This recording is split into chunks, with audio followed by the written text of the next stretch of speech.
Hello guys, hope y'all are doing good today. Today we are meeting to discuss few more transactions from our second example on how to make entries in the accounting equation. In the previous video we discussed on the transaction number 3, 4 and 5. So moving on to transaction number 6.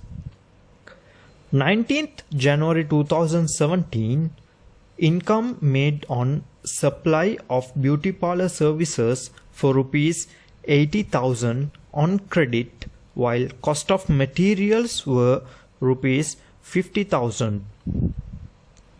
Here, beauty parlor made an income of rupees 80,000 by providing beauty parlor services to customers on credit. The cost of the materials incurred during the service which was provided were rupees 50,000.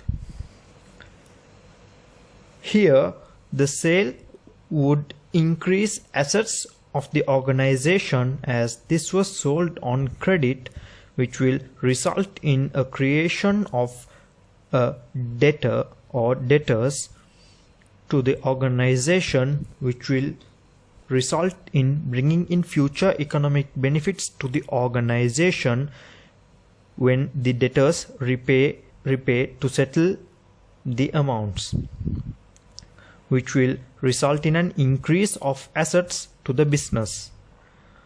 Also will result in a decrease of assets as there is an outflow of assets in terms of stocks, as there is a use of material which were in stock.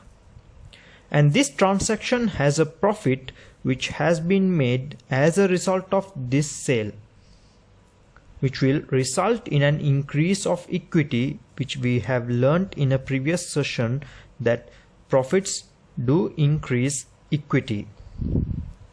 So this will be recorded as first an increase of assets for rupees 80,000 in terms of debtors, and as discussed it will also result in a decrease of assets for rupees 50,000 in terms of stocks.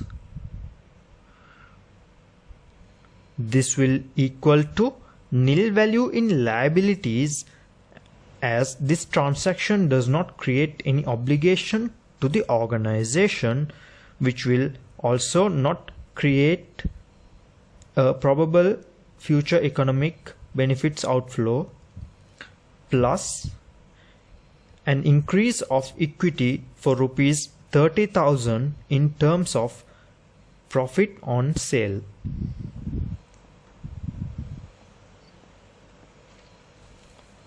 Transaction number 7. 23rd January 2017, a loan was obtained by a staff for rupees 2,000. Staff obtaining a loan from the business, which will result in an increase of assets, as providing loan to a staff will create an asset, as when the staff repays the loan it will be an inflow of future economic benefits. This transaction will also decrease assets as there is an outflow of assets, as this is paid to the staff via cash or bank. This transaction will be recorded as increase of assets by rupees 2,000 in terms of loan to staff. Also, this will result in a decrease of assets by rupees 2,000 in terms of cash or bank, as there is an outflow of assets. This will equal to nil value in liabilities, as this transaction does not create any obligation to the organization, which will also not result in a probable outflow of future economic benefits, plus nil value in equity as this transaction does not make any effect on equity. So, we will discuss the remaining transaction in the upcoming videos in the sequence.